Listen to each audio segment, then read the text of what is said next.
billion plastic single-use grocery bags were consumed in the United States alone. This fact is stated by Travis Wagner, who has his master's in public policy and a PhD in environmental policies, published in the Waste Management Journal on September 19, 2017. In a survey I conducted, everyone in this classroom has watched the movie WALL-E. If we don't stop producing and consuming single-use plastics, we will soon end up in a world with mountains of trash just like WALL-E. The Environmental Protection Agency should ban single-use plastics. First, I will talk about why single-use plastics are a problem.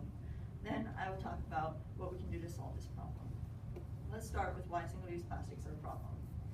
Single-use plastics have become a major issue and most consumers don't understand. In the last 60 years, the mass production of single-use plastics has increased. According to Alexandra Carr, who is a graduate student in the School for Environment and Sustainability, found in her master's thesis that was published by the University of Michigan's library on April 23, 2019, plastic has become a material that is used for convenience. Plastic has many functions, including drink packaging, food packaging, sanitation, safety, and transport. The production of single-use plastics started in 1960 when there was an abundance of oil available for manufacturing. This led to a mass production of single-use plastics that has continued till today. We all experience the negative impacts that single-use plastics have. If we keep up our current production and consumption rates, by 2050 there will be 12 billion tons of single-use plastics in landfills all around the world.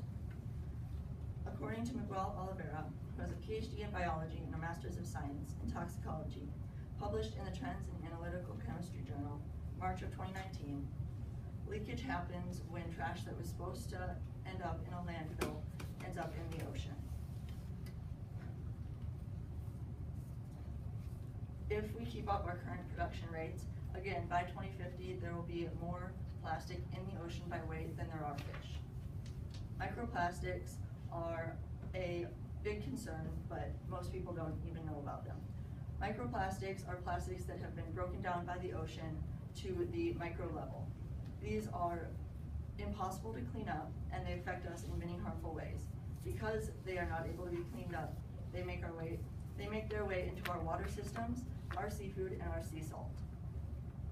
Our recycling system, as we know it today, will never fully take the plastic pollution problem that we have away. Since 1960, there has been 6.3 billion tons of plastic produced. Of that total, only 9% has been recycled. Humans have a problem where we don't recycle a lot of things, but when we do recycle, we recycle the wrong things. Plastic bags are one of these things that we should not recycle. They clog up the sorting systems that recycling systems have, and they impair stormwater management systems. According to Christine Cole, who has her engineering doctorate, published in a report to the Science X Network on October 20th, 2017, China took in 7.3 million tons of foreign plastic in 2016. In 2017, China released a statement that they would no longer import plastic from other countries. This left other countries, mainly the United States and Australia, with a bunch of plastic waste that we didn't know what to do with. What we do with this plastic waste is we either incinerate it, which raises the carbon levels, or we put it in landfill storage, which has the possibility for fires and leakage. Now that we understand the problems that single-use plastics cause, let's move on to the solution. The Environmental Protection Agency should ban single-use plastics.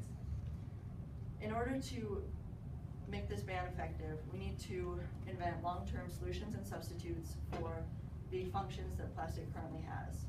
According to Nafisa Jabin, who has her master's in food technology, in the Cognate Food and Agricultural Journal, published December 17, 2015, bioplastics are a direct alternative to single-use plastic food packaging. Other alternatives for single-use plastics include bioplastics, aluminum, glass, reusable water bottles, and reusable bags. The recycling system needs severe improvement, as I already said.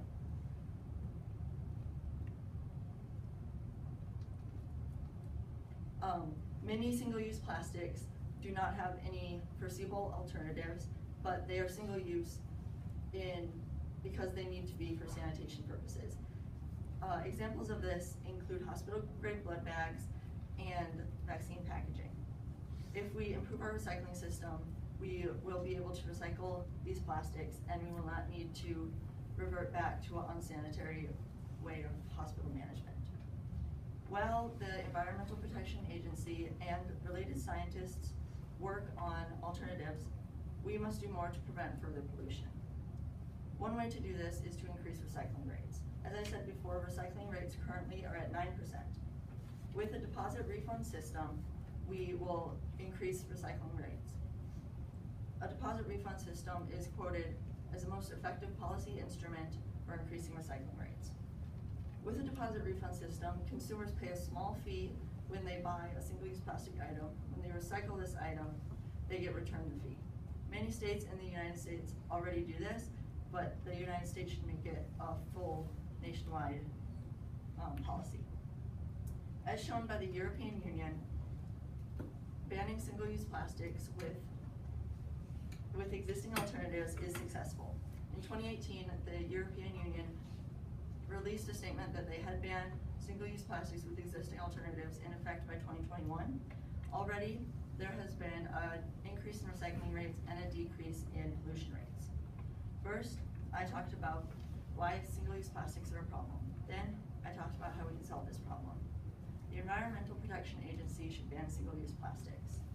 With these changes, we can prevent another 103 billion plastic bags from going into the environment and make a